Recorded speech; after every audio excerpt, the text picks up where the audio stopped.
ما دام هتعمل بيزنس خاص بيك مدروس، انا يبقى حرام عليا لو وقفت في طريقك. وفي النهايه ما احطش 110%، لا انا احط اقل من 100%. يعني انا محتاج مثلا ازرع مثلا يعني فور اكزامبل 100 فدان من محصول العنب مثلا، انا ما ازرع 90. ليه؟ عشان دايما يبقى عندي طلب يفيد الفلاح ويفيد لان احنا كلنا العنصر الفارق بالنسبه لنا طول ما الفلاح فايق كل الحلقات اللي قبله فايقه والمواطن فايق، وطول ما الفلاح مضغوط ومزنوق كل ما الحلقات هتبقى مزنوقه. فانا دايما انا بالنسبه لي لما بفكر بعين الفلاح، بدماغ الفلاح، برؤيه الفلاح المزارع، ايا كان حجمه بقى، مستثمر كبير مستثمر صغير. هو ده دايما، وعلى فكره هو الحلقه المظلومه في المنظومه الزراعيه، لانه هو اللي بيشيل كل الريسك في الاخر، وهو اللي بيشيل كل المشاكل. والدورات الاستفاده عنده مش كتير، يعني الدورات الكسبانه عنده في حياته بتبقى مش كتير، ولكن هو متمسك المواطن المصري مزارع بفطرته ومتمسك بالارض، ولو هيشتغل ويطلع في الاخر باجره او باكله هو راضي. هو العمليه التنظيميه دي صعبه؟ لا هي مش صعبه ولا حاجه، بس محتاجه يعني تفعيل، محتاجه انها تتفعل بس. انما هي كمنظومه لا، في ناس في وزاره الزراعه مليانه علماء على فكره، ومليانه ناس عندهم من الخبره ما يكفي انه يحط المنظومه ويدرسها ويحط ارقامها ويحط بياناتها بصوره ميسره، وفي الاخر تبقى تطبيقها بقى مسؤوليه الجهات الرقابيه في الموضوع. انما لا، هي الوزاره مليانه ناس كفاءات وخبره يعني. هو المزارع مزارع فقط، من قبل ما يحط البذره في الارض هو عارف هيبيع محصوله لمين وبكام وهيكلف قد ايه. فهو بالنسبه له بيحدد لنفسه انا اقدر ازرع مساحه قد ايه عشان اطلع منها ببروفيت قد ايه. مش انا عرضه ان انا يبقى عندي ريسك ان انا اخسر. لا لا لا لا، هو من اول السطر مركز في الفلاحه بس، في الزراعه بس، هو بيزرع بس، شغلانته يطلع محصوله، بيلاقي جنبه صومعه على بعد 3 كيلو 5 كيلو 10 كيلو، يروح يحط فيها المحصول يقبض فلوسه شكرا. فبتروح بره بتلاقي فيه دول المزارع نفسه حريص انه يعني بالنسبه له، لانه هو عارف انه ده هيجيب له فايده، لو لقى حاجه مش مظبوطه او مش بالمقاسات او القياسات اللي مطلوبه بره هو بيشيلها.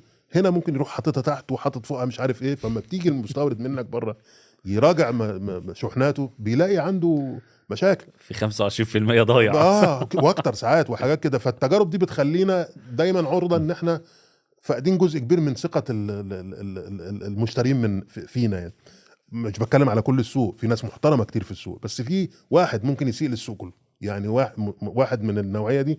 عشان كده بقول لك ايه، خلينا نروح لشركه لوجيستيك واحده للمحصول، خلينا نروح لشركه تصدير واحده للمحصول. صعبه تتعمل بس مش مستحيله، هتنظم كل حاجه. لانه برضو الحكومه صعب انها تراقب كل صندوق خارج وتفحص وتعمل. ما هو لازم يبقى انا عندي الوازع الداخلي ان انا انجح ليا ولغيري، مش ان انا انجح ان انا ابيع شحنه واخد العائد بتاعها وخلاص والباقي بعد كده مش مهم. يعني ممكن يبقى فيها مشاكل تخلي الدوله كلها توقف في استيراد المحصول ده مني. يعني هو من اسباب ان المزارع في الاخر عنده مشكله انه مش كسبان، فبيدور على عيني اي جنيه يوفره، اي حاجه يوفرها، فبيوديه لمنطقه انه انا بعمل اللي عليا وخلاص. بس بعمل اللي عليها وخلاص، انت ممكن تاخد حاجه تدمر لك الزراعه بتاعتك او المحصول بتاعك. فدايما لا، احنا طبعا مستقبلنا في التصنيع، مستقبل البلد كله في التصنيع، واحنا بنحبذ وبتمنى ان يجي اليوم ان يبقى 70 80 90% من المستلزمات السماديه في السوق المصري صناعه محليه. وده مش مستحيل على فكره، ده سهل يحصل، لانه الموضوع محتاج علم شويه، محتاج نو هاو، ومحتاج شويه ضمير. شكرا. منورنا يا باشمهندس عبد الحكيم. حبيبي ربنا يبارك فيك. ايه الاخبار؟ الحمد لله والله كله تمام. النهارده انت ضيفنا في اورجانيك بودكاست. شرف ليا طبعا. نبدا ننقل تجربه حضرتك من اهم الشخصيات الموجوده في المجال الزراعي. الله يكرمك. نبدا نعرف الناس بالتحديات اللي قابلتك، ملخص للدروس المستفاده اللي نقدر ننصح بيها الشباب اللي بادئ حياته، اللي بيشتغل في سوق الزراعه في الظروف الصعبه اللي احنا فيها كلنا. ده بتبقى زي ما نقول كده ايه، بادره امل ليهم يعني. حبيبي ربنا يبارك فيك، واتمنى ان شاء الله نكون ضيف نافع لمتابعينك. اكيد طبعا وخفيف عليهم ان شاء الله. اكيد طبعا ان شاء الله. بسم الله الرحمن الرحيم. كده اول حاجه بقى، مين هو عبد الحكيم عطوة؟ انا عبد الحكيم عبد المحسن عطوة، خريج علوم جيولوجيا بعيد عن المجال الزراعي اصلا خالص. بس العيله عندنا اصلا كلها شغاله تجاره يعني. فمن هنا كانت بدايتي مع العمل التجاري وفي مجال الاسمده يعني. بدات سنه 90 تقريبا بعد ما خلصت جامعه على طول مع الحاج سليمان ابو غنيمه ربنا يديله الصحه. يا رب. واحد من اساتذتي الاولانيين في المجال، قعدت معاه 10 سنين. وبعد كده نقلت مع الحاج حسن الشناوي برضو واحد من الاساتذه المعتبرين بالنسبه لي يعني في المجال، ولحد دلوقتي مع الحاج حسن في شركه اوسنا للتنميه الزراعيه. وان طب شاء الله نبداها مكملين. بقى ان شاء الله على طول. نبداها برضو، يعني ايه النقله اللي كنا مخططين ندخل كليه علوم ولا لا؟ بالنسبه لي انا دخلت كليه علوم قسم جيولوجيا عن حب يعني، لان انا بحب فعلا الجبل وبحب المجال ده يعني، بحب العزله اكتر من الاختلاط بالناس يعني.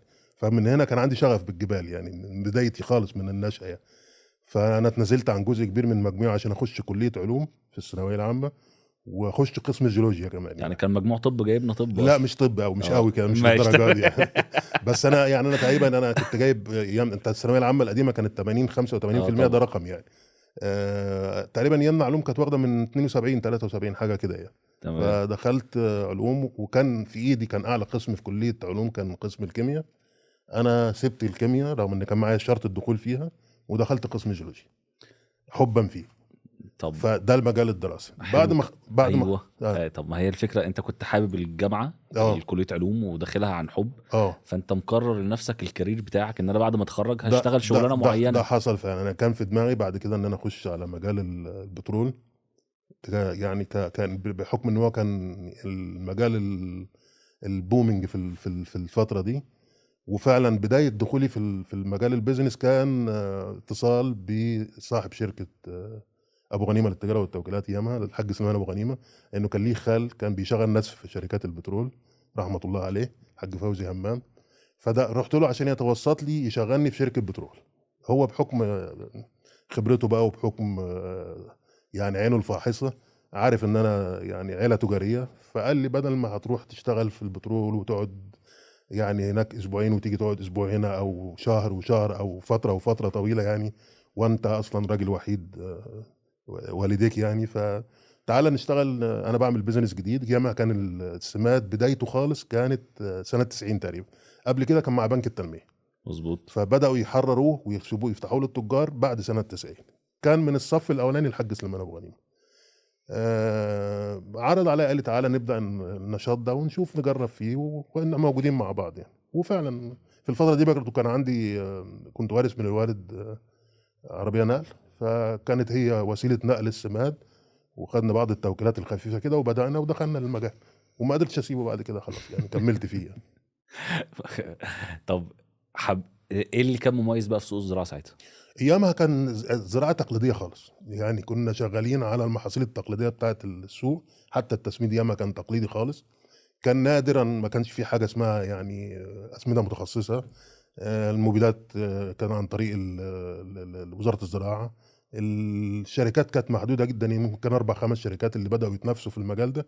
وكانت المنتجات الزراعيه كلها ما بين اليوريا والنترات والعبود ايامها اللي هو نترات الكالسيوم والسوبر فوسفات يعني هي ده ده التسميد، كان ده علم السوق. التسميد يعني. ايوه. بعد كده بقى خطوه بخطوه بدا يتطور وبدا ياخد اشكاله الجديده، وبدات تخش ناس جديده لحد ما وصلنا لقمه المنحنى اللي احنا فيه حاليا يعني. انما احنا بدايته كانت الشكاره والاسمده التقليديه. حتى في الزراعه كانت الزراعه التقليديه، القمح، الذره، القطن. ياما طبعا كان له مساحات كبيره. كان نادرا على ما تلاقي في الدلتا حد زرع حاجه غير دول، الفول، البرسيم، الحاجات اللي هي المحاصيل التقليديه المعروفه من قديم الازل. واحنا اشتغلنا في الشركه الاولى 10 سنين. انا قعدت مع الحاج سليمان من 95 حتى 8 2000، 10 سنين. طب سبته ليه؟ سبته ليه؟ كان هو بدأ يعني يتجه لاتجاهات تانية، وكان برضه في الفترة دي كانت يعني عايز انقل بقى اشوف يعني اجرب تجربة تانية. عايز يعني حصل شوية يعني ايه يعني ظروف خلت. ظروف بالنسبه لي. انا كنت محتاج اشوف باقي السوق يعني، محتاج انقل في منطقه تانية، محتاج اشوف كارير تاني، محتاج اشوف فكر تاني، محتاج اشوف السوق من زاويه اخرى يعني. فعشان كده بدات خرجت من مع الحاج سليمان، وبدات مع الحاج حسن الشداوي من سنه 2000 لحد النهارده. كانت اوسنا بقى شغاله ولا كانت لسه؟ اوسنا كانت موجوده بس كانت في البدايات بتاعتها لسه. فاحنا دخلنا على مؤسسه بقى. دخلنا على شركه احنا طبعا بالتعاون مع الحاج حسن ومع فريق عمل كبير جدا موجود في الشركه من ياما لحد دلوقتي. الحمد لله وصلنا للحجم اللي حضرتك عارفه عن اوسنا في السوق. ما شاء الله طبعا. خدت بقى الرحله جوه اوسنا ازاي؟ اوسنا احنا بدأنا كنا فريق عمل صغير قوي، بس كان يعني موجودين مع بعض وبدأنا مع بعض وكنا كلنا جيل لسه بادئ. يعني انا اوسنا بالنسبة لي انا بدأت وانا عندي مثلا من سنة 2000 كان عندي 33 سنة. معايا مدير التجاري الحاج محمد عبد الغفار كان 32 سنة. المدير المالي ياما الحاج سعيد المأذون 31 سنة. معنا المهندس ايهاب عادل. كلنا تقريبا فروقنا سنة سنتين ثلاثة. نفس الجيل. فكنا فريق عمل بنحب بعض وبنحترم بعض. فده ساعدنا جدا ان احنا ننمو بسرعة وباستراتيجية كانت يعني فيها اريحيه. يعني انت عارف انه انت لو ميلت على حد في الفريق العمل، او لو عندك حاجه تستحق النقد بينقدك، او لو في حاجه بتستحق الدعم بيدعمك عليها. فلا كان فريق عمل والحمد لله موجود لحد دلوقتي يعني. بس كل واحد بقى على راس الجهاز بتاعه يعني لو حبينا نطلع بدرس مستفاد في النقطه دي، لو انا حد رايح اشتغل في شركه، اهم حاجه بيئه العمل اللي هتبقى قبل خطه العمل فريق العمل. تمام. انا دايما بقول ان فريق العمل هو العنصر الفارق. ما فيش حد بينجح لوحده. اكيد. دي عشان يبقى الموضوع. احنا كنا بالحاج حسن الشناوي وفريق العمل ده كنا نقعد نحط استراتيجيه. كل واحد فينا عليه دور يعني، وكل واحد فينا بيقوم ينفذ الدور بتاعه ده وبنكمل بعض. يعني انا دوري بينتهي عند دور محمد ما بيبدا، عند دور سعيد ما بيبدا، عند دور او الفريق العمل كل واحد باسمه. وعايز اقول ان فريق العمل مش معناه راس الجهاز بس او راس الاجهزه او راس القطاعات او مدير الادارات. لا، ده فريق العمل بيبدا من عند الاوفيس بوي، من عند السواق، من عند الراجل بتاع الامن، من عند الراجل بتاع الحمله، من العامل اللي بيحمل وبيعتق. كل دول فريق عمل. دايما بقول لو قدرنا في معادله في القصه دي، لو قدرنا نحب بعض ونحترم بعض ده كويس جدا. النجاح جاي بسهوله. حتى لو ما قدرناش نحب بعض بس لازم نحترم بعض.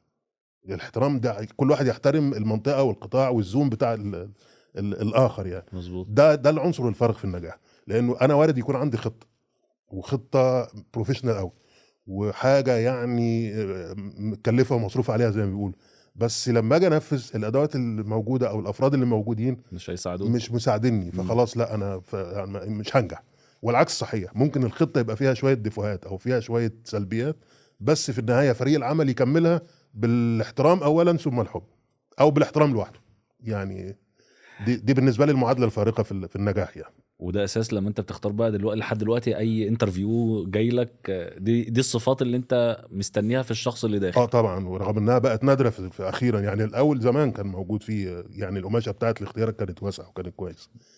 في الفتره الاخيره احنا لا بنعاني شويه عشان تقدر تلاقي الناس تبقى عندها الاول هدف عايزه تحققه، لان ده مهم جدا. عنده طموح امن يعني. دي حاجه مهمه بالنسبه لي جدا بيراعي الاصول يعني. حد يعني حتى تلاقينا احنا عندنا في الشركه بنختار من الناس اللي ليهم مرجعيه عندنا، الناس اللي نعرفهم يعني. خدنا الاستراتيجيه دي في الشركه في شويه، بس برضو وصلنا في الاخر ان احنا لا محتاجين اكتر، محتاجين. فبدانا نتنازل شويه بشويه لما بدانا فتحنا القصه يعني. طول ما انت بتختار حد له مرجعيه او له اسس انت مختار عليها، كل ما كان معدل اداؤه اعلى سرعه نجاحه بتبقى اسرع من اللي جاي يقضي وقت او يدور على وظيفه او يشتغل بياع وياخد عموله وخلاص ويمشي. لازم يبقى عنده طموح وهدف، وطموح امن وهدف يعني ايه معقول يعني. ما هو حته الطموح دي هتخلينا نقول لحته تانية. لما كنا بنصور مع باشمهندس معاذ عبد الله، فهو كان شغال مع حضرتك في اوسنا. دي حقيقه. وكان عنده طموح انه يعمل البيزنس الخاص بتاعه. تمام. وانت قلت له انا في ظهرك ومعاك وتوكل على الله بص، هي الفكره جت معاذ. احنا كنا عملنا كيان موازي مع شركه، وكانت فكره يعني بيعيه او تجاريه في الفتره دي، ان احنا نعمل كيان ننافس بعض يعني. ده موجود في علم البيزنس يعني، انه يعني ايه نافس نفسك زي ما بيقولوا يعني. كل حته زياده. ايوه. فحبينا ناخد احنا شريحه من السوق ياما ونعمل نخلق شركه جوه المجموعه عندنا في مجموعه اوسنا تبقى مينلي شغاله على الاسمده المتخصصه، لان كان في الفتره دي بدا الاسمده المتخصصه تاخد مساحه اكبر في السوق يعني. فكان من ضمن فريق العمل مجموعه على فكره كبيره دلوقتي، معظمهم اصحاب شركات دلوقتي، بس بحكم ان احنا بنتكلم على معاذ يعني، فكان معاذ واحد منهم.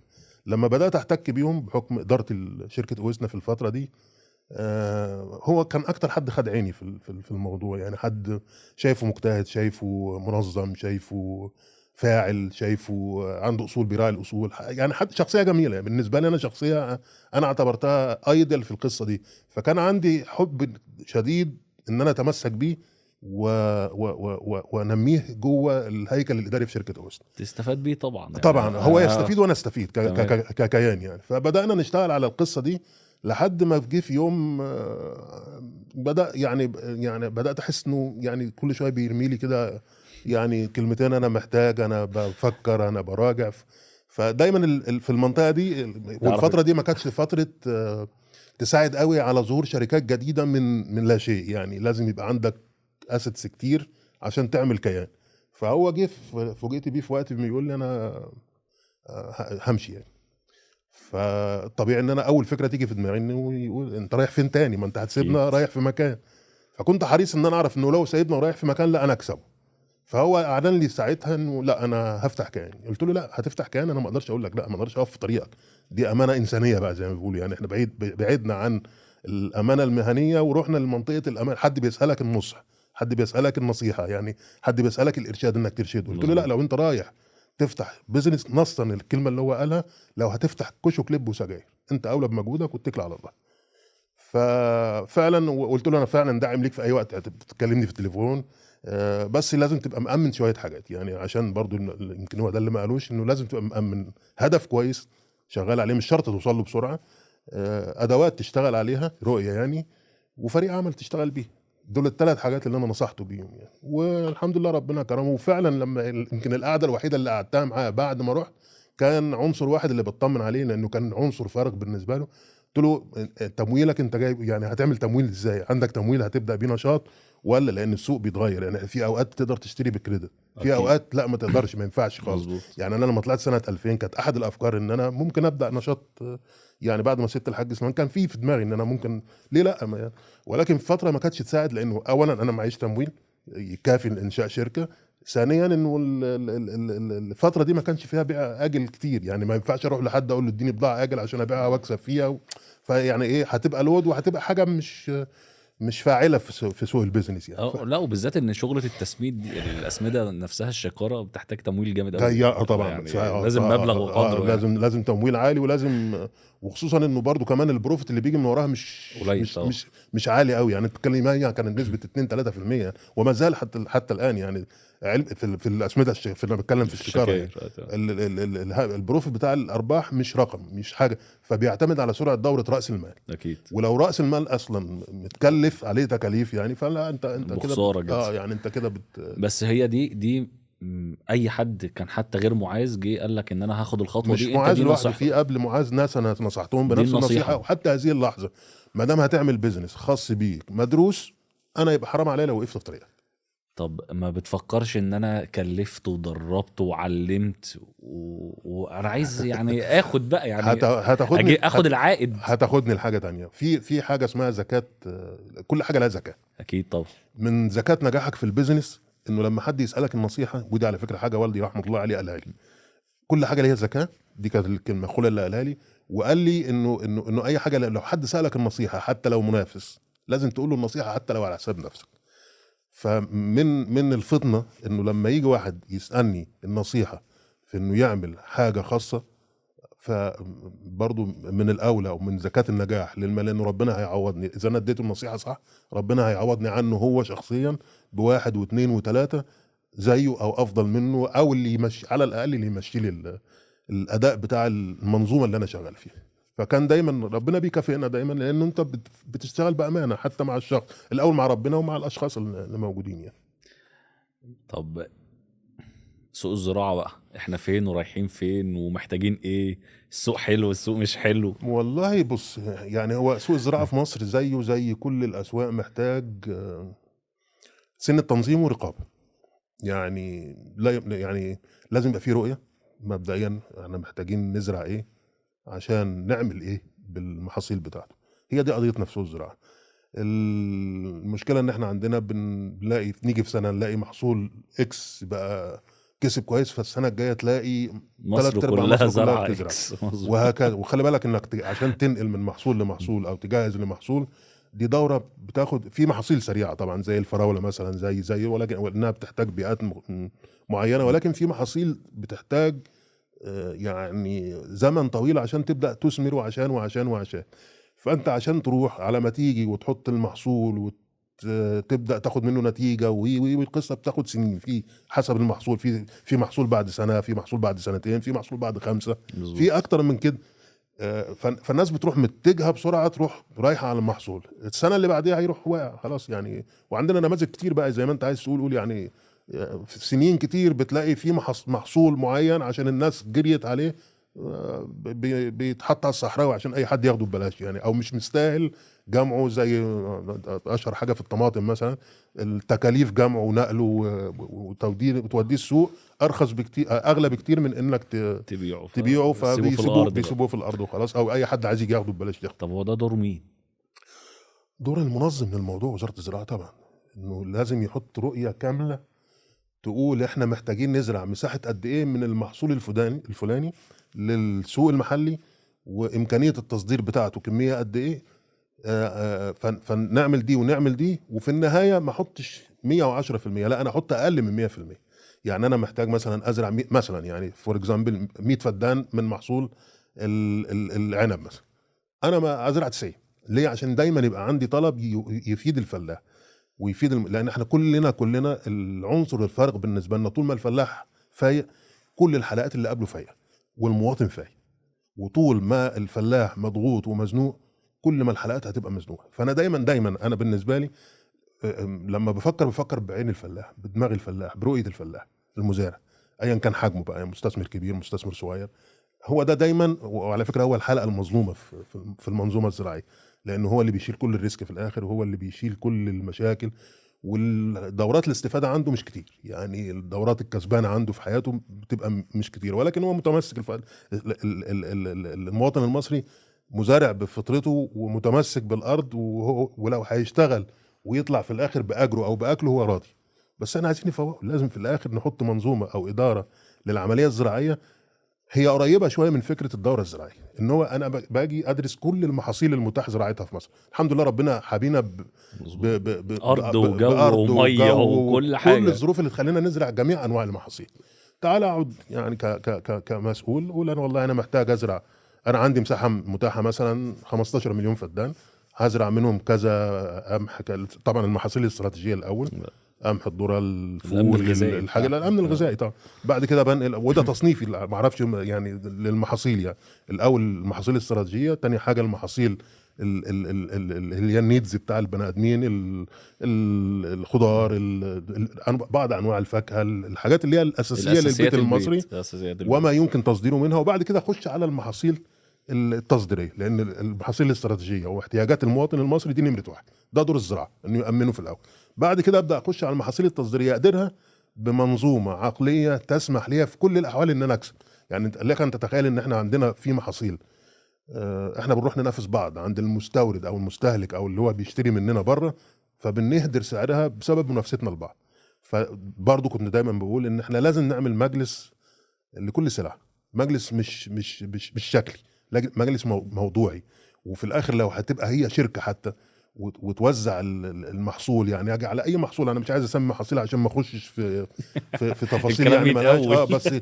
بس لو جينا اي محصول من المحاصيل وعملنا له مجلس، والله المحصول ده يقول احنا محتاجين السنه الجايه نزرع مثلا 100,000 فدان، 50,000 فدان، اي رقم حسب الاحتياج الدراسه، ليه. ويبدا يوزعه على المناطق، ويوزعه على المستثمرين الكبار، يبدا يدير المنظومه، وفي النهايه يحدد سعر بيع، يحدد. وما فيش مانع ان احنا نعمل شركه لوجيستيك واحده، ما فيش مانع ان احنا نعمل حتى شركه تصدير واحده. الكلام ده في الاخر هيفيد الكل، هيخليهم في الاخر كل واحد عارف هو زارع ايه، هيبيع ازاي، هيبيع بكام، هيكسب ايه. انما ما نروحش ننافس بعض في الاخر، وفي النهايه المضرور هو المزارع الفلاح. المزارع المصري. طب هو العمليه التنظيميه دي صعبه؟ لا هي مش صعبه ولا حاجه، بس محتاجه يعني تفعيل، مم. محتاجه انها تتفعل بس.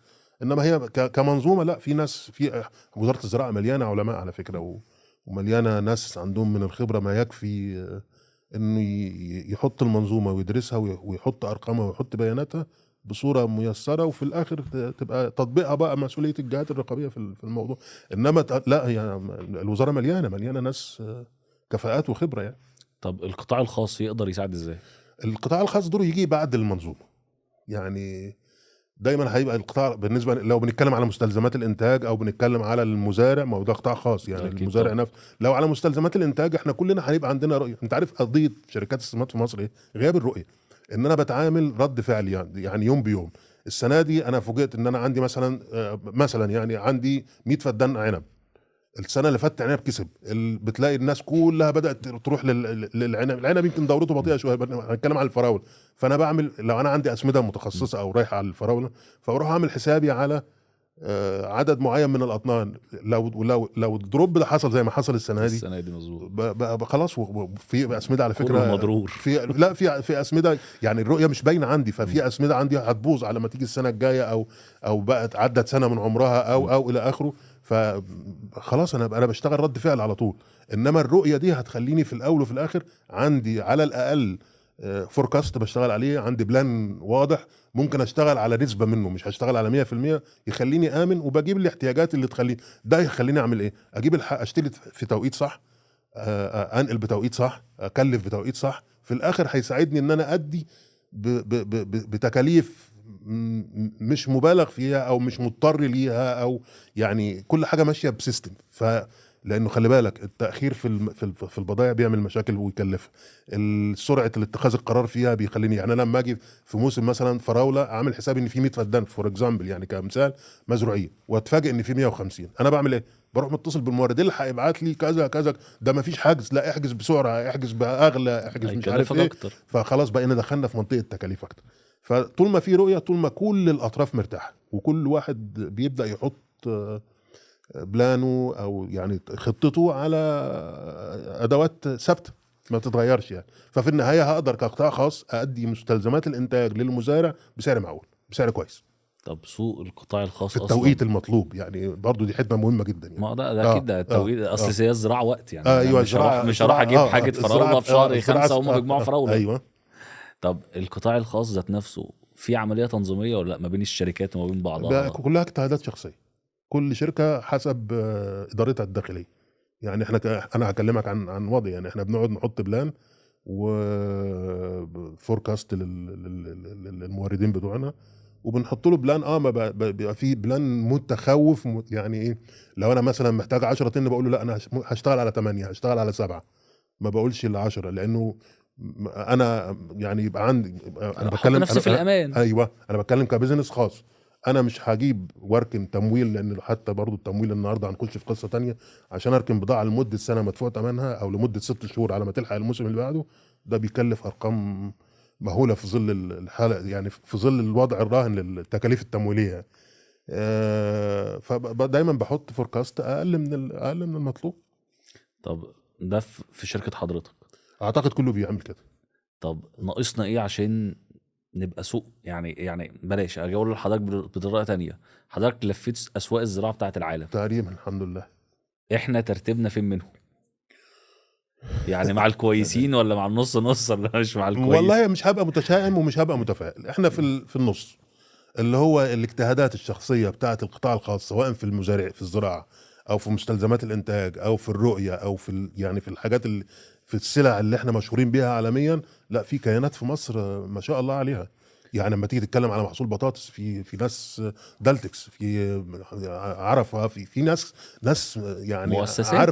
في ناس عارفه تحط بلان لنفسها، وتسخر ادواته وتحط ادواته، بس عنده سوقه، عارف ان هو هيزرع اكس فدان، هيطلع اكس طن، هيصدر الاكس طن، او محلي كذا وتصدير كذا. ففي النهايه هو حاكم ظروفه. بس مش كل المزارعين عاملين كده. يعني في النهايه انا بتكلم على 5 6 10 مستثمر زراعي بيقدر يعمل القصه دي. لا، السوق بالنسبه لي الباقي فين؟ ال 80% من السوق الزراعي اللي هو بفدان واثنين وخمسه وعشرة و20. ده هو عصب الزراعه في مصر. هو ده الاساس بتاع الزراعه. الكيانات الكبيره لها كل الاحترام وكل التقدير، انها قايمه بدور الكيانات الكبيره في الزراعه، لا ضر يعني يشكروا عليه، ولكن في الاول وفي الاخر الزراعه لازم نبص على كل القطاعات فيها يعني عشان نقدر نمشي المنظومه صح. فسؤالك، لا احنا في الكيانات الكبيره احنا في يعني بننافس الكيانات العالميه فيها. المزارعين والحتى تانية مش هبقى متشائم اقول احنا في منطقه الوسط، يعني المزارع الصغير في منطقه الوسط على ما نوفر له ادواته اللي يقدر بيها يبقى منافس. طب لو نصيحه هننصحها عشان خاطر نطلع لقدام؟ التنظيم، المنظومه لازم رؤيه، لازم يتحط. مش عايز اقول دوره زراعيه يعني زي اللي كانت موجوده زمان انك لازم لا، وعلى الاقل يبقى كل واحد داخل يزرع. ما هو نجاح الزراعه مثلا يعني النهارده لما نيجي نتكلم على دول امريكا الجنوبيه في الارجنتين او البرازيل في الحبوب، هو مزارع فقط من قبل ما يحط البذره في الارض هو عارف هيبيع محصوله لمين وبكام وهيكلف قد ايه. فهو بالنسبه له بيحدد لنفسه انا اقدر ازرع مساحه قد ايه عشان اطلع منها ببروفيت قد ايه، مش انا عرضه ان انا يبقى عندي ريسك ان انا اخسر. لا هو من اول السطر مركز في الفلاحه بس، في الزراعه بس، هو بيزرع بس، شغلانته يطلع محصوله، بيلاقي جنبه صومعه على بعد 3 كيلو 5 كيلو 10 كيلو يروح يحط فيها المحصول يقبض فلوسه، شكرا. دي بيساعده وياه انه يعني دي دوره زراعيه، ده بتساعده على ايه؟ انه المنطقه كلها بتتعامل معامله واحده، بيقدروا يطوروا فيها، بيقدروا يجودوا اصناف، بيقدروا يوفروا تسميد باسعار كويسه، بيقدروا يعملوا ابحاث علميه على المنطقه، بيقدروا بتساعد في حاجات كده. انما انا مش عايز اقول اللفظ عشان ما يبقاش تقيل، بس لازم اقوله العشوائيه في الزراعه. انت بتلاقي مزرعه نصها مش عارف ايه وربعها ايه وتلتها ايه. ما هو التنظيم ده ممكن يضر، ممكن يعني مش هيساعدني ان انا اعمل حاجه، وممكن يضر بعضه. في في انواع من المحاصيل بتساعد بعضها على النمو، بس في محاصيل ممكن تكون ده بيسبب اصابه ده وده بيسبب، يعني انت فاهم. بتحضرني مقوله الراجل اللي كان بيزرع ذره وكان عنده نوع من التقاوي، فكان بيديله انتاجيه عاليه جدا. هو كان حريص ان يدي جيرانه منها، لان حبوب اللقاح بتتنقل له، هو خاف على محصوله. لما سالوه ليه يعني انت بتدي الجيران، انت حد بينتج كويس قال ما هو انا يعني جزء كبير من حبوب اللقاح اللي بتجي لي عشان لمزرعتي بتيجي من الجيران، فلازم اضمن ان هم كمان يبقوا نفس المستوى. ده في الفايده وبرضه في الضرر، وارد ان يتنقل اصابه من محصول لمحصول. واعتقد علميا انا مش تكنيكال قوي بس اعتقد علميا ده موجود يعني. فالتنظيم هو التنظيم، حل الزراعه في التنظيم. طب المنتج المصري مطلوب بره كثمار يعني. بس احنا عندنا مشكله في تسويق نفسنا. دي حقيقه. نعمل ايه عشان احنا التسويق عموما في مصر ضايع يعني احنا ما بنعملش 10% على فكره التسويق في كل المجالات في مصر مش واخد حقه، يعني مش مصروف عليه كويس يعني. بس في يعني في الزراعه اقل من كل المجالات دي يعني. حقيقه، ونضيع حقوق كتير ونضيع بروفيت كتير في القصه دي. هنروح لحته التنظيم المحصول. يعني ايه الاول؟ المشكله ايه؟ ان احنا بنلاقي الباكج بتاعنا وحش قوي، بنلاقي الفهلاوه بتاعه التعبيه يعني انه يعني احط الوش ومش عارف ايه في الباكج انا بتكلم عن المحاصيل دلوقتي الزراعيه او المنتجات الزراعيه. فبتروح بره بتلاقي فيه دول المزارع نفسه حريص انه يعني بالنسبه له، لانه هو عارف انه ده هيجيب له فايده، لو لقى حاجه مش مظبوطه او مش بالمقاسات او القياسات اللي مطلوبه بره هو بيشيلها. هنا ممكن يروح حاططها تحت وحاطط فوقها مش عارف ايه. فما بتيجي المستورد منك بره يراجع شحناته بيلاقي عنده مشاكل في 25% ضايع واكتر ساعات وحاجات كده. فالتجارب دي بتخلينا دايما عرضه ان احنا فاقدين جزء كبير من ثقه المشترين فينا يعني. مش بتكلم على كل السوق، في ناس محترمه كتير في السوق، بس في واحد ممكن يسيء للسوق كله يعني، واحد من النوعيه دي. عشان كده بقول لك ايه، خلينا نروح لشركه لوجيستيك واحده للمحصول، خلينا نروح لشركه تصدير واحده للمحصول. صعبه تتعمل بس مش مستحيله، هتنظم كل حاجه. لانه برضو الحكومه صعب انها تراقب كل صندوق خارج وتفحص وتعمل.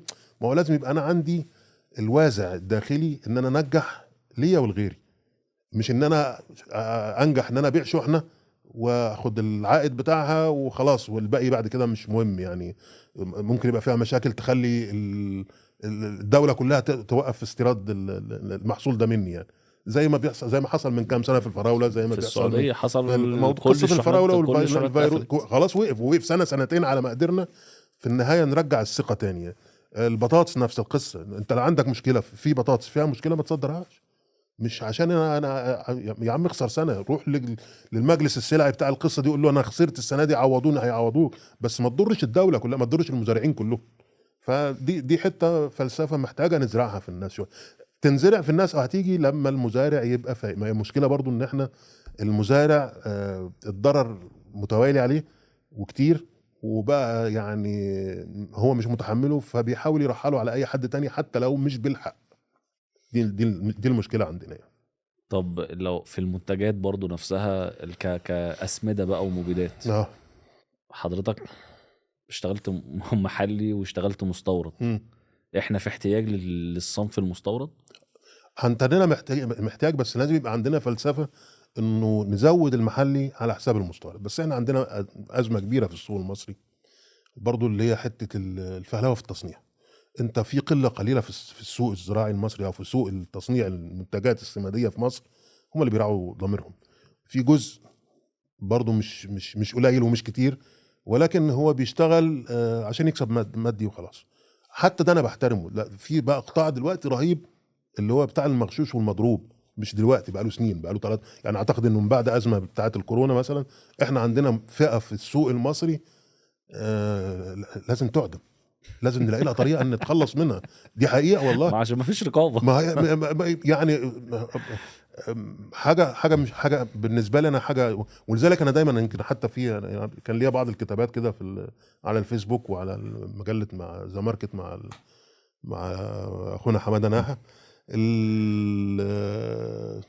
المستهلك انا بعول دايما على المستهلك، لازم تفحص اذا انت حريص انك تكسب، لازم تشتري من مصدر موثوق منه.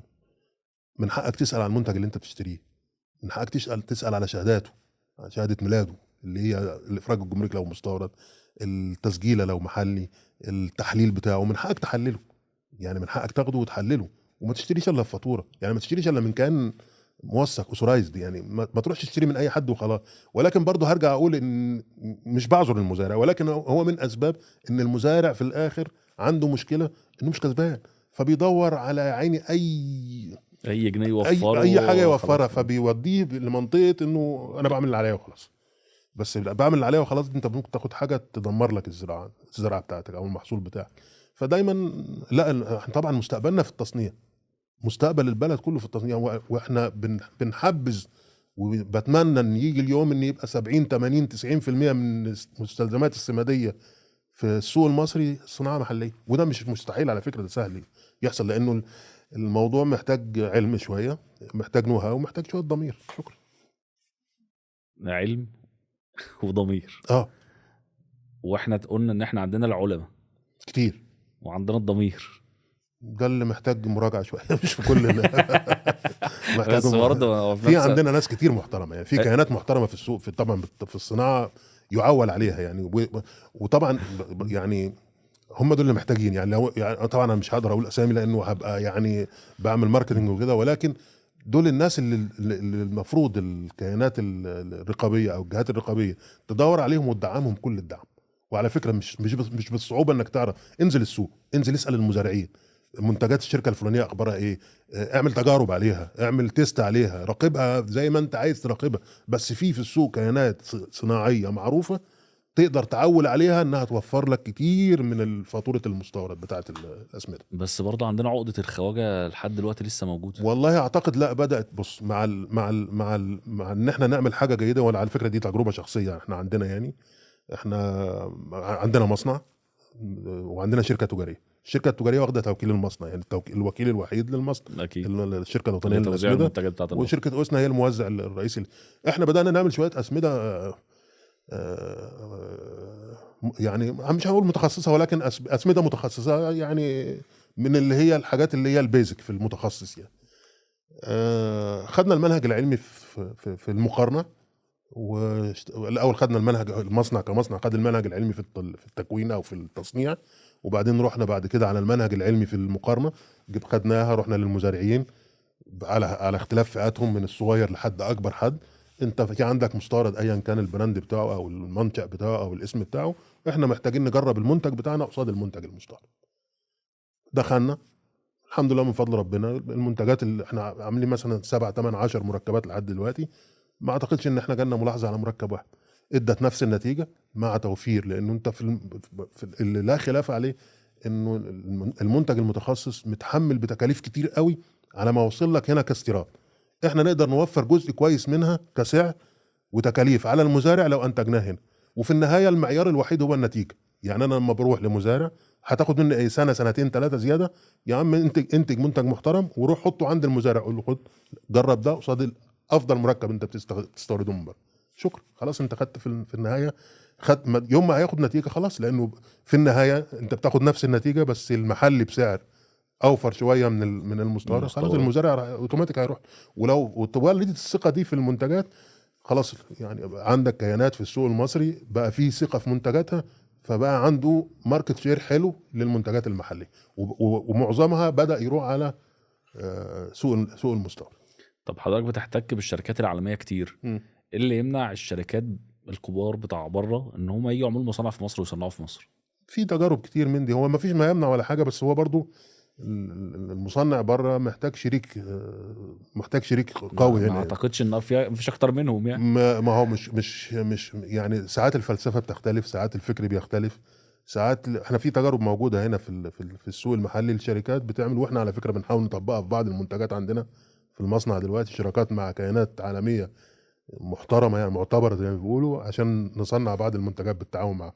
موجود الفكر، بس ما اعتقد انه يعني الاحجام كان من ان يلي بره مش لاقي شريك مناسب، يلي هنا مش لاقي فكر مناسب يناسب اصل هي ما اعتقد الفكره دي هتوفر علينا كتير، يعني هو هتوفر، عنده بس مش كل الشركات العالميه عندها استعداد بسهوله تدي النو هاو بتاعها لمصنع مصري، او لمصنع في اي دوله بغض النظر عشان ما يبقاش مقصود مصري. يعني هم دايما بيعملوا، هم مكسبهم في النو هاو، يعني مكسب المصنع العالمي في النو هاو، هو عنده نو هاو، النو هاو ده ممكن يكون ب 2 جنيه. ايوه، ما هي الفكره هي كلها كيمياء ومعادلات، بس ما حدش يعني يعرفه، هو يتعرف لو انت بدات تصنع وبدات تركب التركيبه دي عنده، فهو يخشى عليه. يعني اللي عنده نو هاو، احنا عشان بقى نروح لاصل الموضوع، طب ما انا عندي علماء كويسين، ليه ما نشجعش الناس دي ان هم يبتكروا ياخدوا تركيبات فرصته. سماديه، ونصرف عليهم شويه ونديهم ادوات شويه ونديهم فاسيلتيز ان هم في النهايه يطلعوا لنا. احنا على فكره معظم الكيانات العالميه هتلاقي فيها في المنظومه بتاعتها في الار ان دي بتاعها واحد مصري. دي حقيقه، يعني هتلاقي فيها دايما بصمه مصريه في كل حاجه. يعني بالنسبه لي انا، يعني انا كان عندي دايما فلسفه، انا عمري ما خدت كلام مورد او يعني منتج لماده متخصصه وخدته على انه مسلم بيه.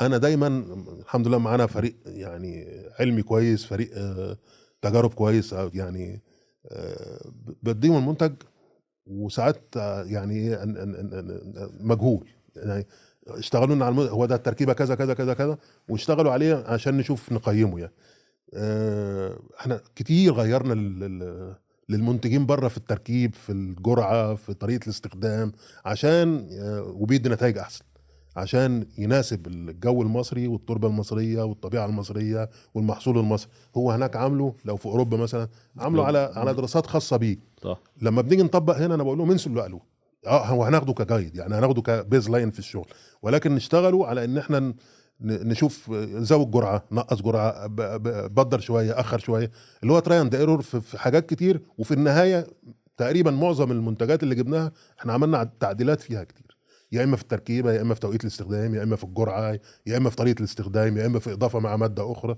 والحمد لله النتائج كويسه. ولذلك الحمد لله العلاقه بيننا وبين الموردين بتوعنا بره مش علاقه بيع وشراء، هم كلهم بيعتبروها شراكه، والحمد لله احنا بنعتبرها شراكه كمان. يعني في وسطنا احنا بنعتبر السبلاير بتاعنا شريك، مش حد بيبيع لنا بضاعه واحنا بنبيعها للمزارع او للحلقات الوسيطه في العمليه التجاريه بس. طب هم بره بيشوفونا ازاي بقى بيشوفونا كسوق، يعني كسوق؟ احنا بالنسبه لهم سوق مهم جدا، ولكن هم برضو بيتمنوا تنظيم السوق، لانه السوق لما يتنظم هم هيستفيدوا. هو هيبقى عنده رؤيه، هيبقى عنده بلان واضح يقدر يشتغل عليه، هيبقى عنده يعني منظومه بيشتغل ورا منها، عارف انه في الشهر كذا. يعني انت عارف انا مشكلتي دايما مع الموردين ان انا اقول له انا في شهر كذا هحتاج كذا، في شهر كذا هحتاج كذا، في شهر كذا هحتاج كذا. ده لازم يحصل فيه شيفت في كل الاحوال. مفيش حاليا مره ما عمرها ما بتظبط. ليه؟ لانه انت عندك حاجات متغيرات كتير، ومتغيرات يعني ايه، مش هنقول انها كلها قدريه، في جزء كبير منها بسبب المزارعين احجموا، المزارعين زودوا، الحكومه حجمت، الجهات الرقابيه قالت لا. يعني في تغييرات كتيره انا مش عامل حساباتي عليها. ما أقدر، رغم انها ممكن تتقال من السنه اللي قبلها، ممكن تتقال من الشهر اللي قبل الزراعه اصلا، او الفتره اللي قبل الزراعه بفتره كافيه تخلينا في النهايه ناخد قرار صح. فهم بره يهمهم التنظيم. الناس بره كل مكان بيتعامل مع كيان او مع دوله او مع منطقه قادر يقرا منها بيانات وقادر ياخد منها رؤيه استراتيجيه يشتغل عليها، لا هو مبسوط جدا بيها كده. وبس احنا يعني احنا مهمين جدا. احنا نحس اهم بنفسنا يعني. احنا كسوق زراعي لكل الشركات بره، احنا اهم سوق في الشرق الاوسط. يعني شمال افريقيا والشرق الاوسط السوق المصري، لانه حتى لما بينجح المنتج اللي بينجح في مصر، هم بيقدروا يسوقوا انا بتكلم عالميا ان المنتج نجح في مصر. يعني المنتج ده بالنسبه بيسوقوه في الدول التانية كلها ان المنتج ده نجح في مصر. فاحنا لا، سوق زراعه كسوق لازم نحس بقيمتنا، احنا سوق كبير. طب التغيرات الاقتصاديه اللي حصلت في اخر 10 سنين، هو مش اخر 10 سنين، من بعد الكورونا، يعني بعد اخر 5 سنين طبعا اثرت كتير جدا. وغير التغيرات يعني الاقتصاديه والتضخم لا لا، مدخلنا في حسبه كبيره كلنا، يعني كل القطاع، من اول المنتج للمستورد للموزع للمزارع للتاجر المحصول، يعني كله بيعاني فيها الفتره دي. ايه اكتر تحدي وقف قدامك فيه وعرفنا نتغلب عليه؟ هو التغلب عليه نسبيا العمله طبعا، تدبير العمله الفتره اللي فاتت، الفتره السابقه يعني، ومشاكلها. ويمكن كان احد الحلول بالنسبه لنا ان احنا يعني بدانا ايامها بلان التصنيع المحلي.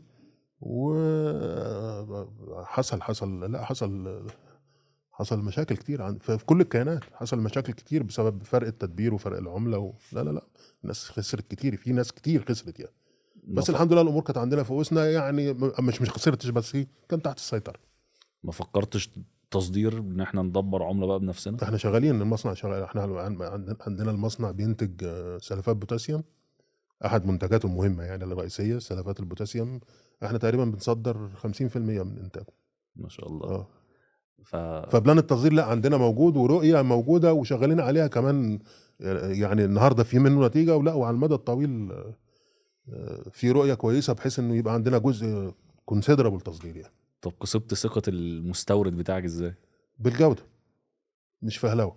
احنا الحمد لله من فضل ربنا احنا دايما جوده وثباتها، يعني انه يبقى عندك جوده وثبت. اي حاجه غير كده لا، يعني لا سعر هيجيب لك سوق، ولا طريقه ماركتنج هتجيب لك سوق، ولا كلام هيجيب لك سوق، ولا توفر بضاعه هيجيب لك سوق. المعيار الوحيد في البيع والشراء هو جوده المنتج. طول ما المنتج جيد وثابت بجودته، سوقك هيتخلق فاضل عليك انت تتحرك توصل للزبون بقى. زي ما لسه بحكي لك على تجربه المنتج المتخصص المحلي قصاد المستورد، العنصر الفارق الجوده. اي حاجه غير كده لا. يعني لا انا بتعامل كويس مع المزارع، ولا صاحب المزرعه بيحبني، ولا المدير المستورد بيحبني شويه زياده عن الشركه التانية. لا في النهايه ان طالت الاجل او قصر، في النهايه الحل النهائي مع الجوده، انك تدي منتج جودته تناسب المستهلك. طب خطوه التصدير دي خطوه مهمه لكل الشركات في مصر طبعا. عشان خاطر لاي منتج طبعا نقلل الفجوه ما بين التصدير والاستيراد يعني. يعني هي الفكره ان احنا في مصر احنا مش هنعرف نبقى منعزلين على العالم، فاحنا مش هنبطل نستورد. بس هي المشكله عندنا ان احنا الاستيراد التصدير اللي بطيء شويه. حلو.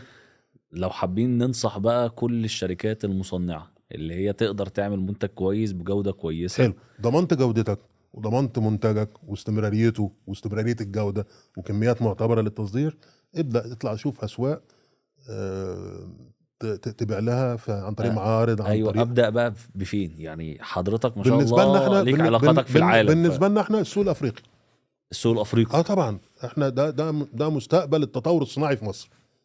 وطبعا سوق امريكا الجنوبيه ده حاجه مهمه جدا. ما انا مش هينفع يعني انا كويس، يعني انا عندنا في المصنع احنا بنتصدر اوروبا. يعني تخيل ان احنا عندنا منتجات في المصنع بتتصدر لدول اوروبا. بس انا مش بطالب كل المنتجين يعملوا كده، لان دي ليها معايير تقيله شويه. شديده طبعا. تقيله شويه. يا عم ابدا بافريقيا، ثم امريكا الجنوبيه، ثم الميدل ايست، بقيه الدول الميدل ايست وتركيا والمنطقه دي، وبعد كده بقى ندور على أوبر. انت لو لقيت لك عميل في كل منطقه من دول، ده لو في كل قاره ما انا عميل بقول لك، ما انا في كل خلاص منطقه يعني فرق العمله اصلا ما بيننا وما بينهم ده هتشتغل. في النهايه هتشتغل، بس ابني اسس على جوده جيده وثابته. طب الاجراءات بتاعه التصدير سهله؟ ما فيهاش لا، ما ما فيهاش اعتقدش. لا اي لا معوقات لا يعني؟ خالص. لا خالص. يعني ننصح ان اي شركه عندها الكواليتي اللي تقدر تستفاد بيه خد الخطوه دي. لازم طبعا، لازم يتحرك ليها. وكتير هتلاقي معارض، هتلاقي بيانات في الغرف التجاريه المصريه او في السفارات او استعين بكل الادوات المتاحه يعني. وبرضو بنوجه او بنسال او بنطلب من سفاراتنا والقنصليات التجاريه بتاعتنا انها تدي بيانات وتبقى متاحه لاي مصدر عايز يخش يشتغل عليه. واعتقد انها متاحه يعني، احنا ما جربناش بس اعتقد انها متاحه يعني. باشمهندس عبد الحكيم عطوة في مشواره بقى الاداري ده كله اكيد يعني اتعلمت من شخصيات كتير طبعا. قابلت ناس كتير يعني. وقبل يعني بنتكلم قبل سنه 2000 كمان كان السوق يعني زي ما بنقول السوق كله ملموم يعني. تمام. شخصيات مؤثره بقى في حياه حضرتك. والله بص يعني يعني لو هنتكلم، انا بتعلم وهتني اتعلم وبتعلم، بقبل العلام، لان ربنا سبحانه وتعالى ممكن يجري لك رساله على بق او على لسان حد انت مش متوقع منه الكلام معلش معاه. يعني، مع احترامي للاوفيس بوي، للبواب، ممكن ربنا يجري لك رساله على لسانه. ولكن الشخصيات المؤثره فيه انا شخصيا، طبعا والدي رحمه الله عليه، راجل كان تاجر وكان بيشتغل في المحاصيل الزراعيه في الحبوب يعني وكده. وعشان انا يعني هو توفى وانا عندي 20 سنه، فالفتره اللي قعدتها معاه ما كانتش كبيره، بس خدت منه شويه اساسيات الحمد لله عايش عليها، وبديها نقلتها لابني بعديها يعني. تاني شخصيه الحاج سليمان ابو غنيمه طبعا. ربنا يديله الصحه. ده حد من انا خلصت الجامعه وبرضه ما كنتش لحقت اتعلمت التجاره قوي من والدي، فهو واحد من الناس اللي علموني كتير يعني. اتعلمت على ايده حاجات كتير، واتعلمت منه ازاي احط خطه، ازاي احط بلان، ازاي يبقى عندي رؤيه، حاجات كده يعني. الشخصيه الثالثه الحاج حسن الشناوي طبعا، حد شخصيه محترمه، راجل يعرف ربنا كويس. واكتر حاجه اتعلمتها منه اداره الازمات. يعني هو حد هو اولا عنده ايمان شديد بربنا سبحانه وتعالى، فهو دايما على يقين انه مفيش حاجه اسمها حلوه ووحش، هو اللي ربنا جايبه هو مقدر لك، فتعامل معاه عشان تعرف تطلع منه باقل نتيجه سلبيه، سواء حلوه او وحش يعني. لا عنده اداره ازمات ما شاء الله عليه، ربنا يديله صحه. ازاي قدر يقنعك ويحافظ عليك الفتره دي كلها؟ والله هو بص، احنا ما كانش اتفاق بين صاحب شركه وموظف، احنا كان اتفاق تآخي في الاول، ومش اتفاق وخلاص، لا ده هو يعني الحاج حسن اخويا الكبير، وبنتعامل من المنطلق ده يعني. وعلى فكره مش انا لوحدي يعني، زي ما قلت لك في البدايه في فريق عمل جوه الشركه، مش هقول اسامي يعني، بس هم عارفين نفسهم كلهم، الاربعه خمسه سته اللي موجودين، احنا اخوات يعني. هو دايما يقول لك ايه، كل واحد في المكتب بشخص بمهامه بكرسي بتاعه. بره المكتب احنا اشخاص، احنا اخوات يعني. فنتعامل جوه المكتب بالوظيفه، وبره المكتب نتعامل اخوات. ودي كان لها تجارب كتير في حاجات كتير في حياتنا. بتعرفوا تفصلوا؟ كتير بسهوله جدا. ودي يمكن اكتر حاجه اتعلمناها منه، نفصل كويس قوي بين المهام الوظيفيه وبين وقت العمل. او على فكره ممكن يبقى في نفس التوقيت يعني، ممكن قاعدين ندير حاجه في منظومه، في كل واحد فينا هو رئيس مجلس اداره وصاحب الشركه، ودلوقتي بقى طبعا الجيل الجديد الحمد لله اولاده بداوا يخشوا في المنظومه، فممكن يدي تعليمات خلاص، بنتناقش فيها، بس في النهايه بيطلع قرار الكل بيبدا خلاص ينفذ. المؤسسه كلها بتشتغل عليها، بس في نفس اللحظه فصلنا وهنتغدى مع بعض، خلاص تلاقي الموضوع دخل في الاخوه، واحنا بنتغدى ممكن يظهر حاجه في الشغل نتعامل. لا الفصل دي من اكتر الحاجات اللي اتعلمناها معاه يعني، او اتعودنا عليها معاه. ده اصعب حاجه في الدنيا. لا هو يعني احنا الواحد ممكن يبقى راجع متضايق من الشغل ويدخل يتخانق في البيت اصلا مع لا انا كنت كده الاول يعني، في بداياتي سنه 2000 يعني مع الحاج حسن في البدايه قبل يعني ما يحصل التواصل. احنا على فكره بنفهم بعض بالنظر، يعني بنفهم ما بعض خلاص بقى طبعنا يعني على بعض يعني. ومش انا لوحدي، لا ده فريق العمل كله الموجود الخمسه سته اللي انا بتكلم عليهم يعني. كان ما بعرفش افصل، يعني زي ما انت بتقول حاجه مضايقاني في الشغل الاقي في البيت متضايق، انا مع اصحابي متضايق بنروح نلعب كوره زمان مثلا متضايق، مظبوط. ففي اليوم كله قافل. والعكس صحيح، لا دلوقتي لا، في الشغل في له حدود، البيت له حدود، الاصدقاء ليهم حدود، التاثير من هنا لهنا ما ينتهي، ودي نصيحه بنصحها للكل. في بداية كلامنا في الجزء الأولاني قلنا إن المؤهلات لحديث التخرج اللي داخلين سوق العمل دلوقتي أقل من زمان. تمام، المؤهلات اللي هي الخبره قصدك، او ال- المعلومات العلميه اللي الم- تكفيه عشان يبدا حياته العمليه. دي مظبوط. حقيقه، ماشي، فده في فجوة ما بين كلية الزراعة وما بين سوق العمل، تمام. نقدر نتغلب عليها ازاي؟ بالتجريب زي ما بيقولوا. يعني احنا بنعمل ايه؟ يعني انا عندي بنعمل ما بنبقى محتاجين، فبنجيب بنعلن ان احنا محتاجين مهندسين زراعيين، تمام. بيجي متقدم عدد 20 مثلا، فبنعمل لهم دوره تدريبيه قبل ما تختارهم. قبل ما نختار. بنعمل دوره تدريبيه منها هو يستفيد لها نفسه. على فكره بنعمل لها، يعني الدوره دي ممكن تبقى في حدود من اسبوعين ل3. بنعلمه زراعه الاول، نديله حاجه يعني زراعيه، مش طبعا مش كورسات، ولكن اكيد اساسيات. اللي هو انا بشوفه بيتلقى كويس ولا لا، عنده استعداد يتعلم ولا لا. هو ده بالنسبه لي بيبقى المعيار الاساسي. فبنديله معلومات زراعيه سريعه، يعني اب تو ديت زي ما بيقولوا، وبعدين بديله البورتفوليو بتاعي ومشاكله، وباجي في نهايه الدوره الزراعيه ديت بعمل له اختبار، وبيقيموه الناس، وبيجي التقييم. فبختار مثلا لو انا عايز 5 أو 10 أو whatever، باخد العدد اللي انا عايزه، والباقي ببقى بديله مكافاه انه قاعد معايا اسبوع او اسبوعين وتعلم فيها وبيمشي. انا دايما بعمل كده. ده موجود يعني، ده موجود بقاله سنين في وسط. ان حد يجي يقدم الوظيفه، يقدم ياخد تدريب وياخد فلوس حتى لو ما اشتغلش. حتى لو مش اشتغل، ما هو انا قعدته، ما هو اداني فرصه ان انا اقيمه قبل ما ابقى مسؤول عنه او هو مسؤول عني.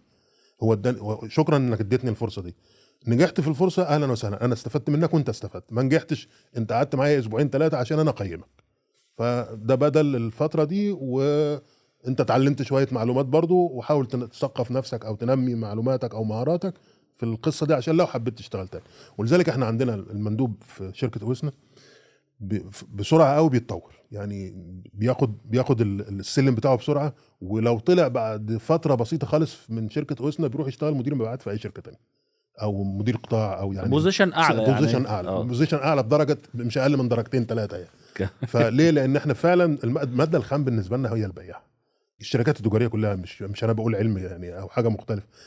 الراجل البياع الاخراني اللي هو في اخر، اللي هو حلقه الوصل بينك وبين العميل او المستهلك او الاند يوزر، يعني زي ما بيقولوا، هو ده اهم حلقه في المنظومه كلها. فاحنا كلنا مسخرين عشان نطوره، عشان نديله كل الادوات اللي بيها يتمم بيعته بصوره تليق بيه وبشركته وبمنتجه وبالعميل كمان. الافضل لحضرتك اللي يجي يشتغل معاك يبقى حديث تخرج ولا عنده خبره وانت؟ انا بحب حديث التخرج، انا شخصيا ممكن يكون اشكل على ايديا من الاول. يعني انا بحب ما دام قيمت في الاول وبقى هو عنده استعداد يتلقى بسرعه، وعنده طموح، لان دي من الحاجات اللي انا ببص عليها في الاول. وعنده طموح امن، يعني دايما لما بقول الطموح لازم احط بعدها طموح امن، لان في طموح مدمر. طب زي ايه يعني الطموح الغير امن؟ ايه الطموح الغير امن؟ اللي هو انا عايز، يعني انا راجل امكانياتي تركبني عربيه مثلا هيونداي، ما احلمش ان انا اركب مرسيدس من تاني يوم، او لان دي هتوديني في منطقه تانية في الشغل يعني هبدا ابص لحاجات غير شرعيه يعني عشان اعمل منها فلوس يعني او على حساب الشغل يعني. غير شرعيه ممكن تبقى المرحله الاخيره، ولكن قبليها ممكن ما انا اشتري من فلان وابيع له فلان، ما انا مش عارف اعمل ايه يعني. في سوق مليان يعني، مش عايزين نتكلم في المنطقه دي يعني. ولكن طموح الامن ده مهم، حاجه مهمه جدا. والاصول اللي هو الراجل يعني عنده له مرجعيه زي ما قلت في الاول، دي حاجه مهمه جدا، لانه بالنسبه لنا معيار مهم، وفي الاول وفي الاخر بيراعي الاصول في شغله، يعني بيراعي ربنا في شغله يعني. لو حابين ننصح الطلاب اللي هم لسه قدامهم سنه او 2 ويتخرجوا عشان يبقى جاهز لسوق العمل، يبدا يعمل ايه؟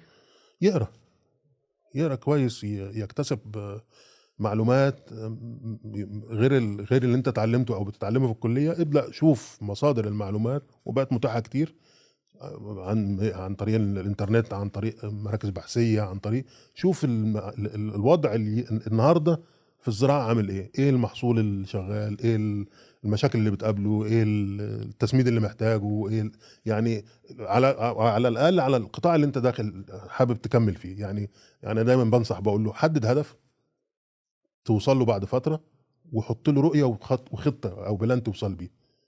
هدفك عايز تبقى ايه؟ مدير مبيعات شركه اشتغل عليه، مدير عام شركه اشتغل عليه، صاحب شركه اشتغل عليه. بس مش هتوصل للكلام ده مره واحده. الموضوع ده محتاج منك رؤيه، انا هعمل ايه خلال 3 سنين او 5 سنين عشان ابقى مدير مبيعات، او 10 سنين وات ايفر يعني حسب. والخطه بتاعتي انا هشتغل ازاي خلال الفتره دي. يعني انا محتاج ايه؟ اجهز نفسي عشان لما اخرج يبقى لازم انا عندي معلومات السوق بيستهلك كام طن مش عارف من الصنف الفلاني، المساحه المزروعه بالمحصول الفلاني. يعني اقرا عن القطاع اللي انت حابب تخش فيه، وبغض النظر عن الزراعه في اي مجال. يعني انت بدون بيانات وبدون داتا مش هتعرف تاخد قرار. فانت حدث نفسك بالمعلومات الواقعيه اللي هي موجوده النهارده عشان تقدر تحط رؤيتك لنفسك وخطتك لنفسك عشان توصل لهدفك. طب هي احنا عندنا خبرات علمية كاستشاريين فنيين عظام في مصر طبعا. بس بنسمع منهم كلام كتير ان يعني احنا ممكن نكون العلم متأخر في مصر شوية عقبال ما جالنا. لا والله ده احنا محتاجين نطور من المناهج بتاعتنا شوية بحكم زيارات حضرتك اللي بره. يعني فعلا احنا متأخرين في الناحية الفنية ولا شويه. و... مم. شويه محتاجين في نفعل يعني مش اساليب جديدة، طبعا. برامج طبعا. جديدة. طبعا على فكره الحاجات ده كمان احنا لو طورناه احنا محتاجين نطوره كل يوم، لان هو كل يوم بيتغير فعلا. احنا في صراع وفي سباق رهيب مع العلم، مع ارض الواقع. يعني لا احنا لو هتبص، لا احنا محتاجين يعني نفعل نفسنا شويه اصل ونربط احنا بين مناهج الزراعه لحد دلوقتي بقى لها مثلا ما اكتر من ده 20 سنه ما موضوع بقى اتغيرتش. يعني مش هنخش في تفاصيله لانه شويه شائك. ولكن انا بعول دايما على المستهلك، على الطالب، على اللي داخل يدور على وظيفه. لازم اتعب في تجتهد، المعلومه. لازم تشتغل على نفسك. الموضوع لو مش سهل يعني. لو ما اشتغلتش على نفسك انت في الاخر انت الخسران. اشتغلت على نفسك هتكسب، هتستفيد، هتترقى، هتوصل لهدفك. طول ما انت شغال على نفسك، طول ما انت كل يوم. انا حتى هذه اللحظه انا كل يوم لازم اقرا حاجات جديده، لازم اطلع على في حاجات معينه كده، لازم ابص عليها كل يوم او على الاقل كل اسبوع عشان اشوف هم الناس وصلوا لحد فين. احنا علم التسميد ده حاجه يعني بتتطور بصوره يوميه تقريبا. يعني علم الزراعه، علم اي مجال يوميا بيظهر فيه ابحاث وطرق ولذلك انا حتى انا عندي استراتيجيه في اوسنا من زمان. بعمل ايه؟ السنه اللي تعدى عليا ما دخلش منتج او منتجين جداد انا السنه مش ناجحه ما بالنسبه لي، ما اشتغلتش. اشتغلناش. وهتلاقي لو رحت على البورتفوليو بتاع اوسنا في حاجه، في 4 أو 5 أو 6 مركبات مش يونيك، مش متكررين في السوق. حاجات بتخاطب محاصيل معينه بعينها او بتخاطب مشكله في السوق المصري مش متكرره، فيها نو هاو المنتج بتاعها ما حدش بيعرف ينتجها زيه. يعني البورتفوليو بتاع اوسنا فيه وانت حاجات كده. بتختار الصنف، انا بختار الصنف مش بختار، ده هي حاجه مش متكرره. يعني ما حد الشركه دي بتنتج المنتج ده بطريقه ما حدش عارف ينتجها لحد دلوقتي. ممكن بعد 3 4 5 سنين الناس تبدا تكرر، يعني توصل لانه بس انت خدت بس انا قدمته للسوق المصري. ممكن يبقى مكلف شويه لانه في مصروف عليه، لان انا شريك غالي برضه، ولكن نتيجته مختلفه تماما عن باقي علم التسميد اللي اتعلمناه. والامثله كتير عندي في البورتفوليو بتاع اوسنا. ده جزء من التطوير اللي المفروض احنا نواكبه. بنصرف عليه كتير جدا على ما نقنع بيه المزارعين، وبنشتغل عليه وبنعمل تجارب كتير وبنعمل. يعني انا عندي منتج موجود في البورتفوليو بقاله 7 8 سنين، ومع ذلك حتى هذه اللحظه، لانه لو تعامل صح المفروض يعني لانه بيعالج مشكله كبيره. انا مش عايز اخش في الماركتنج بتاع المنتجات، مش عايزين نسوق ولكن فعلا انا عندي منتج كده يحل لي مشكله جذريه. بس اللي بوصل له يعني بيستعمله مره ما بيسيبوش تاني. ولذلك تلاقي كمياتي بدات مثلا من طن، النهارده وصلت 100 يعني. فالعلم لا يوميا في تغيير، علم الزراعه فيه يوميا تغيير، لازم نبقى اب تو ديت بيها باستمرار. بعد ما عرفنا اهميه العلم احنا المستقبل كله متوقع ان هو لسوق الزراعه. تمام. فمحتاجين كوادر تبدا تتخرج فعلا تبقى جاهزه للمستقبل والذكاء الاصطناعي والثوره التكنولوجيه اللي هتحصل ده. هل ده يقدر يجذب بقى فعلا لو بدات الجامعات المصريه طلعت الطالب اللي عنده قادر يتواكب مع العصر التكنولوجي اللي جاي، الاستثمارات هتبدا بقى تجينا من بره، او المستثمرين اللي معاهم فلوس في مجالات تانية غير الزراعه يبدا يدخل يضخ في الزراعه؟ بص، هو لازم نبدا من نفسنا، نبدا من عندنا الاول، نبدا من جهاتنا الاول، اللي هو ايه، احنا المفروض بلد زراعي، المفروض ان احنا مصنفين على اننا بلد زراعي. فالمفروض انه اعلى كليه تبقى موجوده في التصنيف او في البريورتي او الاهميه هي كليه الزراعه. ده مش حاصل، يعني ده مش فعليا او عمليا على ارض الواقع مش موجود. يوم ما احنا نعمل كده، كل اللي انت بتتكلم عليه ده هتلاقي بدات تتدفق عليك زي ما بيقولوا. يعني هتلاقي مستثمرين في مجال التعليم الزراعي يجوا، هتلاقي ابحاث علميه تتعمل في المجال الزراعي، هتلاقي جهات علميه خارجيه جايه تعمل مشاركه معاك على البحث العلمي عندك وتطور لك وتطور لنفسها. قبل ما احنا نبدا بنفسنا صعب ان احنا نجيب حد يراهن على القصه دي. احنا لازم الاول نراهن على نفسنا ثم نطلب الاخرين يراهنوا علينا. طب احنا اصلا السوق محتاج فلوس؟ لا، محتاج ناس تقتنع بالفكره بعد الجهات الرسميه ما تبدا، وبعد كده هتلاقي المنظومه بدات تمشي. ما هو الدفع هيجي ازاي؟ هيجي للمنظومه منين؟ ان الاول الجهات الرسميه تطور الموضوع، تطور المنظومه العلميه في المجال الزراعي. بعدها اوتوماتيك على طول هتلاقي، لان في ناس برضو عندنا في الكيانات الكبيره الزراعيه هي معتمده على نفسها حتى في البحث العلمي والتطوير، يعني عامله حاجات داخليه خاصه بيها. يعني برضو انا مش عايز اقول اسامي عشان يبقى ماركتنج، يعني ما يبقاش الموضوع رايح على الماركتنج، ولكن انا اعرف في كيانات زراعيه كبيره في مصر في محاصيل زي البطاطس، في محاصيل. انا لما اقول البطاطس الناس هتعرف، انا لما اقول الفول السوداني الناس هتعرف، انا لما اقول العنب الناس هتعرف. في ناس كتير شغاله على نفسها كويس داخليا بس بمجهود فردي. ده لما يبقى من خلال منظومه حكوميه بادئ، لا هتلاقي ناس كتير تواجبت داخليا وخارجيا. احنا خلاص مفيش اسئله تاني. ان شاء الله نكون خدنا كل الجوانب. يعني اتمنى ان انا اكون كنت ضيف. لا يا باشا، انت ضيف مفيد جدا، وان شاء الله تجربه الناس كلها تبقى مبسوطه منها. افدت المنظومه يعني زي ما بيقولوا، يعني احنا بنعمل اللي علينا والباقي على ربنا سبحانه وتعالى. ان شاء الله تبقى دي حلقه موثقه للتاريخ كده، تيجي بعد 20 سنه الناس يجوا ويعرفوا ان كان في باشمهندس عبد الحكيم عطوه موجود في سوق الزراعه، اسس عمل 1 2 3 4. الحمد لله. وان شاء الله ربنا يجعله في ميزان حسناته. الحمد لله. احنا عندنا عرف في نهايه كل حلقه انت بتكون انا خايف منه جدا. ليه بس كده؟ احنا بنساله في الاخر عشان انت بتكون جربت الحلقه وجربت التصوير، والموضوع سهل ما فيهوش اي مشكله خالص. هو الموضوع واحنا بنتكلم عليه في الاول بتحس يعني في التجهيز للحلقه ده اكتر سؤال خلاني حامل همه. يعني طب ليه؟ هقول لك ليه. يعني هو السؤال انت بترشح مين؟ ايوه، يجي ينقل نفس التجربه بتاعتك. يعني الناس كلها حبايبي واخواتي، فهيعتبروا الترشيح ان انا عامل بريوريتي لفلان على فلان او بالنسبه لا، فانا هبعد عن القطاع التجاري شويه. انا رشح لنا كل الناس. هقسم لك المنظومه. لا، هقسم لك المنظومه بطريقه حلو. انا احب التقسيم ده. يعني يبقى في من كل زهره. ابعد عن القطاع التجاري لانه كلنا تجاريا انت اكيد عارف السوق كله. خلينا نتكلم على العمليه الزراعيه، ايه عناصرها بعد كده. في عنصر علمي طبعا، او اشرافي، او الناس اللي شغاله تكنيكال، ودي في اعلام في السوق موجود كتير. فاللي هذكره مش افضلهم، ولكن ممكن يفيد المحاصيل بعينها يعني. وفي عندنا المنظومه الصناعيه برضو نفس القصه، مهمه جدا، اللي هو دي حاجه من الحاجات العناصر المهمه جدا في العمليه الزراعيه، والمزارع ذات نفسه بقى.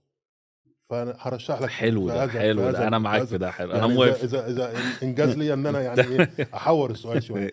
علميا احنا عندنا قامات موجوده كتير يعني، ولو هعد لك اسامي وانت ممكن منها تختار زي ما انت طبعا. لا بص حضرتك، نقول اسمي يعني، بلاش نختار. لا يعني الدنيا عشان ما يعني ما يبقاش التحدي يعني. ماشي. او على الاقل يعني يا باشا اقول كل الاسماء واحنا ان شاء الله نعرف نجيبهم كلهم. انا اعتقد انت قلت لي الدكتور شريف ايوب. انت دكتور شريف ايوب احنا صورنا حلقه مع بعض هتنزل قريب ان شاء الله. في طبعا المهندس شريف حسن طبعا في محصول العنب يعني. في عندنا المهندس محمد اسماعيل مجال الموالح، حد مظبوط.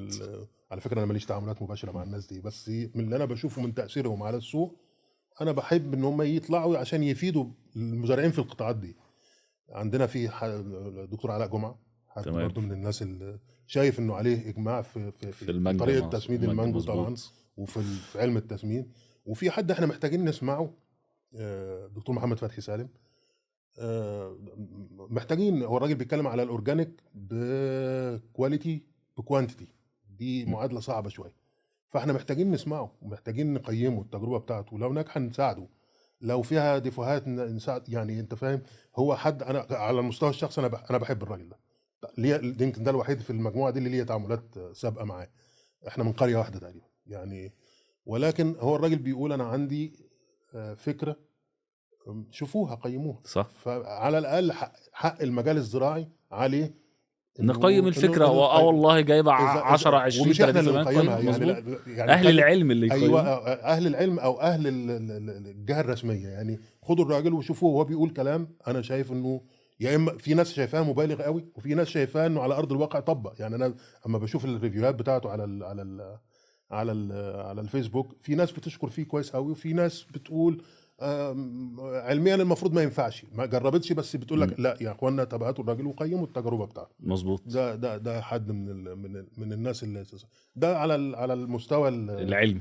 ان شاء على الله نقدر نتواصل معاهم كلهم. تصنيعيا في عندنا يعني برضو كيانات كتير، وانا مش عايز الموضوع يروح للماركتنج وكده، بس انا يعني مثلا عندنا المهندس عصام البير، تمام. ده حد بيقود شركه كفر الزيات طبعا. لا يعني عايز اقول ايه، منظومه صناعيه من اقدم القلاع الصناعيه او المنظومات الصناعيه اللي موجوده، وبدا اخيرا يحصل فيها تطوير يواكب العصر. فده برضه من حق المجال الزراعي يسمع من الراجل ده. يعني انت في دماغك ايه، انت ايه طموحاتك، انت عايز ايه من الجهات الحكوميه، عايز ايه من المزارع، عايز ايه من الشركات التجاريه حتى اللي شغاله في السوق يعني. فهو يستحق ان احنا نسمعه. وفي واحد انا شهادتي فيه مجروحه يعني، هو معايا في المنظومه، مهندس ماجد الشناوي. هو شاب بيشتغل تصنيعيا بالعلم، يعني كل حاجه عنده مرجعيتها علم.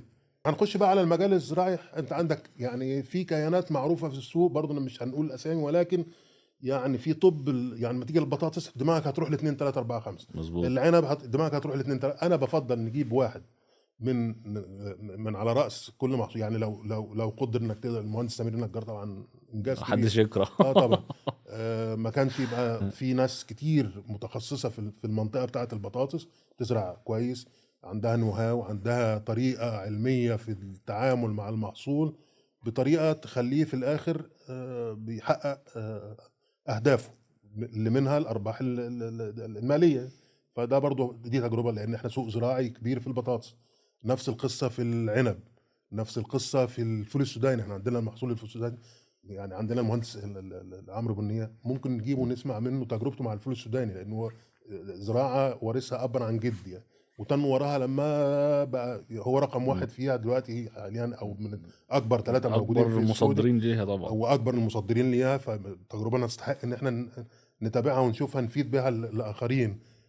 مهندس عصام زيدان في الفراوله برضو تجربه تستحق. على فكره معظم اللي انا بقول لك عليهم دول انا ماليش تعامل مباشر معاهم، بس هي تجارب في السوق باينه وواضحه للبلتاجي، البلكو، يعني الاسامي اللي هي في محصول معين وصلت يعني لقمه المنحنى بتاعه في الاستفاده، الكواليتي والكوانتيتي والبروفيت والتعامل مع المحصول. فدي تجارب يعني اتمنى انك تقدر تجيب حد نماذج منها يعني ان شاء الله. بس هو في ملحوظه في كلام حضرتك، ان احنا عندنا كوادر كتير جدا في كل نقطه في الزراعه فيها كوادر كتير جدا طبعا. وبتقول لي في نفس الكلام عليه هي ما عليهاش الا سبوت ان الناس تشوفها، الناس تنقل تجربتها للناس. هو احنا ليه السوق مفتقد ان في سوق زراعه في سوق مصر؟ التواصل. لا مش تواصل، كمان كاعلاميا يا بص، هو جماعه في ناس شايله البلد على كتفها. في على فكره الكيانات اللي انا بكلمك عليها دي هي كيانات لها ثقل كبير في كم التصدير بتاعك. يعني لو حد فيهم اتشال من المنظومه التصديريه هتلاقي ارقامك تتاثر كتير. يعني احنا من النهارده الموالح عندنا البنا، عندنا المغربي، عندنا كيانات كتيره مش عايز اقول اسامي عشان ما انساش حد، بس وصلونا ان احنا بقينا رقم 1 في صح عالميا على في مستوى العالم. ليه؟ هم صرفوا على المنظومه وعملوا تطوير وابدعوا في ان هم يتخصصوا في المحصول ده. عندنا في العنب ناس ليه ما بنشوفهمش على التلفزيون؟ يا جماعه مش دي مشكلة، ناس، دي مش مشكلتهم. يعني هي هم اللي مش عايزين يظهروا لا ولا خالص، الاعلام ما اللي مش عايز أعتقدش يبص عليهم؟ ما اعتقدش ان المشكله عندهم. بص خلينا حتى ما نكتفيش اصل ده بالاعلام. ده الجانب المضيء في البلد. هتجيب الحوار من الاول لا تاني. خلاص هنرجع عند منظومه ايه؟ المجلس السلعي لكل محصول. ده هيسمح بتبادل الخبرات، هيسمح ان احنا ننظم المحصول بطريقه نستفيد منها، هيطبق برامج واحده تقريبا عند الكل يتبادلوا خبراتهم بينهم وبين بعضهم، مشاكلهم هتتحل مع بعض، هتبقى بس ده احنا دور الجهات المسؤوله في الاول. احنا بنتكلم على ناس نجحت رغم الظروف اللي مش متظبطه. هو ما حدش فدول يعني محدش لا دعاهم. هم اللي عايزين يظهروا، بس الاعلام مش بص عليهم، ولا هو هم مش لا، عايزين هو مش عايز يظهر، هو مش ولكن عايز... هو ما عندوش مانع يظهر. لانه تمام. خلي بالك زي ما بقول لك، هم اللي بيوصل للمنطقه دي من النجاح ما بيبقاش عنده اي ادنى مانع انه ينقل خبراته للاخرين. وزي ما قلت لك ان كل الناس دي تقريبا هتعتبر انه في عنده زكاه نجاح او زكاه توفيق من ربنا، انه ينصح الناس في محصوله اللي تخصص فيه او في صناعته اللي تخصص مظبوط. فيها او في علمه المجموعه كلها اللي احنا بنتكلم عليها. فانت ما حدش فيهم هيتاخر انه يدي نصيحه، بس ازاي احنا نهيئ له بقى الظروف ونوصله انه يعني انت عانيت معايا شويه على ما قدرنا نحدد معاه مظبوط. وتحملت يعني على يا باشا انت تستاهل طبعا، لا يا انت حبيبي الله تستاهل ان يكرمك، احنا بس انا عايز نقعد اقول لا اذا عملت ده معايا انت محتاج تعمل اضعاف ده، لانه فعلا انت لما تنجح تجيب حد من المنظومه دي او من المنظومات دي وتقعد وتنقل تجاربه، انت عملت عمل ربنا هيسيبك عليه الاول قبل انه نجاح في المجال اللي انت بتشتغل عليه.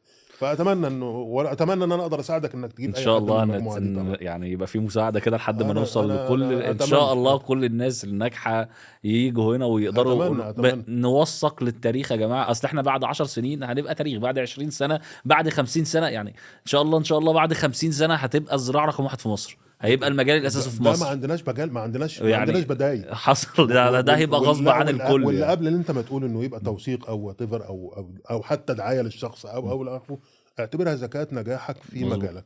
انت لو اعتبرتها كده صدقني يوم لو استفاد منها واحد ربنا هيعوضك بيها خير. نشكرك يا باشمهندس عبد الحكيم. انا اللي بشكرك على التقديمه والجو الجميل والحوار. يا رب تكون اتبسطت معانا وكانت حلقه خفيفه معانا. الحمد لله، واتمنى ان احنا نكون لا اكيد خفاف على متابعينك وافدناهم يعني. ان شاء الله كل الناس تبقى مبسوطه من الحلقه، وان شاء الله ردود الفعل عليها تبقى كويسه. حبيبي ربنا يبارك. بنشكركم من حلقه اورجانيك بودكاست، وما تنسوش دعمكم لينا على صفحه الفيسبوك وصفحه اليوتيوب. شكرا.